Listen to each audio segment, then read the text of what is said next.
कि संजय सिंह मेरे समर्थन में उतरे थे और उन्होंने कहा था कि राजरत्न अंबेडकर बाबा साहब के परपोता, उन्होंने बौद्ध धर्म की दीक्षा दी तो बीजेपी के लोग उनको टारगेट कर रहे हैं। आज आम आदमी पार्टी का एक भी नेता राजेंद्र पाल गौतम के समर्थन में क्यों नहीं उतर रहा?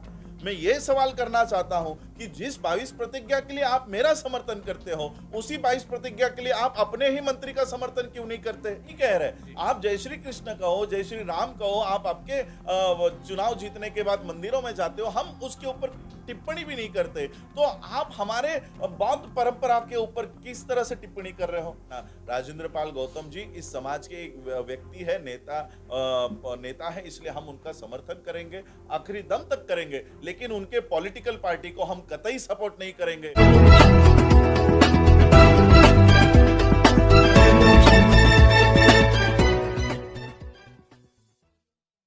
Rajendra Pal Gautam as a individual हमारे स्टेज पर थे, कहीं पर भी उनका उल्लेख सामाजिक न्याय मंत्री किसी पार्टी के मंत्री के कैटेगरी में वो नहीं थे। और आज देखिए, मुझे आज भी पता है वाल्मीकि, मनीषा वाल्मीकि के साथ जब अन्याय हुआ, अत्याचार हुआ और उसको देखकर उसके बाद पिछले 14 अक्टूबर 2018 या 20 को वाल्मीकि समाज के लोगों ने, पूरी की पूरी बस्ती ने बौद्ध धर्म अपनाया था। और बौद्ध धर्म अपनाने के बाद में हमने ही उनको 22 प्रतिज्ञा दी थी। गाजियाबाद में वो पूरा मोहल्ला है, वाल्मीकि बस्ती है, आज भी वो लोग बौद्ध है। और जब उनको बौद्ध धर्म की दीक्षा दी गई तब भी 22 प्रतिज्ञा दोहराई गई और उस समय भी ये कंट्रोवर्सी हुई थी। तो आम आदमी पार्टी के संजय सिंह मेरे समर्थन में उतरे थे। आप लोगों ने वो वीडियो देखे होंगे कि संजय सिंह मेरे समर्थन में उतरे थे और उन्होंने कहा था कि राजरत्न अंबेडकर बाबा साहब के परपोता, उन्होंने बौद्ध धर्म की दीक्षा दी तो बीजेपी के लोग उनको टारगेट कर रहे हैं।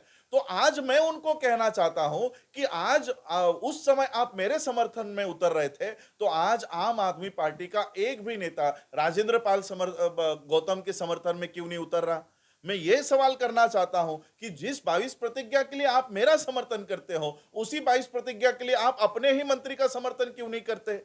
तो ये मेरा सवाल है। और मैं एक राजेंद्र पाल गौतम जी से ये कहना चाहूंगा कि आपको इस्तीफा देने की कोई जरूरत नहीं है, कोई जरूरत आपको नहीं थी। अगर उनको इस्तीफा लेना है तो वो प्रेस कॉन्फ्रेंस लेके आपके इस्तीफा की मांग करे, तब जाकर हम देश के लोगों को बता सकते हैं कि ये कैसा दोगला आदमी है, दोगले चरित्र के लोग हैं जो अब बाबा साहब के पौत्र को 22 प्रतिज्ञा देने के लिए समर्थन करते हैं और अपने ही मंत्री का इस्तीफा मांगते हैं। तो ये हम लोग साबित कर सकते थे। ये बहुत बड़ी अपॉर्चुनिटी मुझे लगता है राजेंद्र पाल गौतम जी ने गवा दी है। इसके माध्यम से देश भर के लोगों को पता चल जाता कि जो लोग फोटो लगाकर बाबा साहब अंबेडकर जी का मिशन चलाने का काम बता रहे हैं, जो लोग ये कह रहे हैं कि हम बाबा साहब अंबेडकर जी को उनके सपनों का भारत हम बना रहे हैं, तो हम उनका कैरेक्टर लोगों के सामने लाने में यशस्वी हो जाते, सफल हो जाते।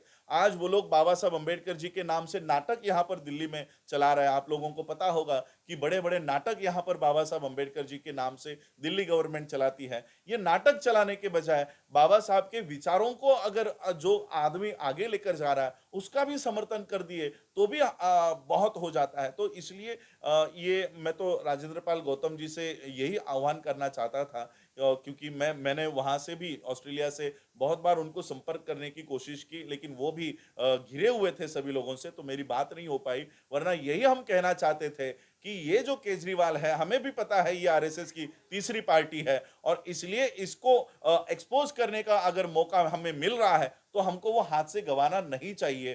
तो ये पता चल जाता कि केजरीवाल ये 22 प्रतिज्ञा दोहराने पर, अगर आप जय श्री कृष्ण कहते हो तो हम लोग कुछ को कह रहे हैं, उस पर नहीं कह रहे। आप जय श्री कृष्ण कहो, जय श्री राम कहो, आप आपके चुनाव जीतने के बाद मंदिरों में जाते हो, हम उसके ऊपर टिप्पणी भी नहीं करते, तो आप हमारे बौद्ध परंपरा के ऊपर किस तरह से टिप्पणी कर रहे हो?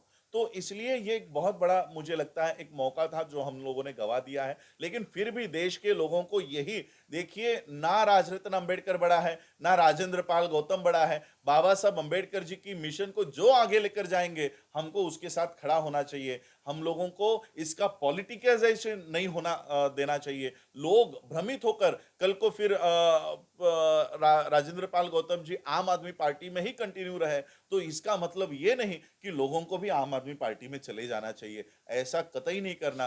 राजेंद्र पाल गौतम जी इस समाज के एक व्यक्ति है, नेता है, इसलिए हम उनका समर्थन करेंगे, आखिरी दम तक करेंगे, लेकिन उनके पॉलिटिकल पार्टी को हम कतई सपोर्ट नहीं करेंगे और कतई हम इस पॉलिटिकल पार्टी का लोगों को भी हम लोग कहेंगे कि कभी इसका झंडा भी इसका नहीं उठाना है, और इसका निषेध तो हम करते ही हैं। आम आदमी पार्टी का पूरे देश और विदेशों में इसका ये निषेध शुरू हो चुका है। ऑस्ट्रेलिया के कई सारे लोगों ने मुझे ये मैसेज दिया है कि आप हमारा मैसेज राजेंद्र पाल गौतम जी तक पहुंचाइए, और वो मैसेज ये है कि राजेंद्र पाल गौतम जी, आपने आपके मंत्री पद से इस्तीफा दिया, बहुत अच्छा काम आप लोगों ने किया, आपने किया है, पूरा विदेश आप लोगों के साथ खड़ा है। और उन्होंने मैसेज दिया है कि इसी के साथ साथ सामान्य सदस्यता का भी आपको त्याग करना चाहिए, ताकि लोगों को पता चले कि आम आदमी पार्टी बाबा साहब अंबेडकर जी के आड़ में ये किस तरह से अंबेडकर विरोधी काम कर रहे हैं। तो ये आज इस जो कंट्रोवर्सी हुई इसमें, तो मैं ये कहना चाहता हूं, यही कंट्रोवर्सी आपको महाराष्ट्र में क्यों नहीं होती? क्या आपकी भावनाओं को आहत सिर्फ दिल्ली के इस अंबेडकर मैदान से ही होती है? क्या आपकी भावनाओं को आहत देवेंद्र फडणवीस जब अपने स्पीच में कहता है कि हमें 22 प्रतिज्ञा दोहरानी चाहिए? ये देवेंद्र फडणवीस महाराष्ट्र का उप मुख्यमंत्री, एक लीगल पोस्ट पर, एक सैंक्शन पोस्ट पर रहकर वो अगर ये बात कह रहा है, तो आप देवेंद्र फडणवीस का इस्तीफा क्यों नहीं मांग रहे हो? क्योंकि वो भी 22 प्रतिज्ञाओं का समर्थन कर रहा है और वो कह रहा है कि 22 प्रतिज्ञाओं को दोहराना चाहिए। प्रधानमंत्री नरेंद्र मोदी उस 22 प्रतिज्ञा के शिलालेख को नमन करते हैं, तो प्रधानमंत्री का इस्तीफा क्यों नहीं मांग रहे हो? तो ये कहीं ना कहीं लोगों को, भारत के लोगों को समझ जाना चाहिए कि ये बौद्धों के खिलाफ इस देश में नफरत फैलाने का काम कर रहे हैं। ये आज की हुई कोई प्रतिज्ञा नहीं है, 1956 से चली आ रही है, और भारत सरकार ने इस प्रतिज्ञाओं को, अगर इसके खिलाफ इनका कुछ नारा होता है, अगर इनको ऑब्जेक्शनेबल होती, तो भारत सरकार इसको छापती नहीं। भारत सरकार की किताबों में ये बुक राइटिंग एंड स्पीचेस में छपी हुई है। तो इसका मतलब ये अप्रूव्ड है, और इसलिए हम वो कह रहे हैं।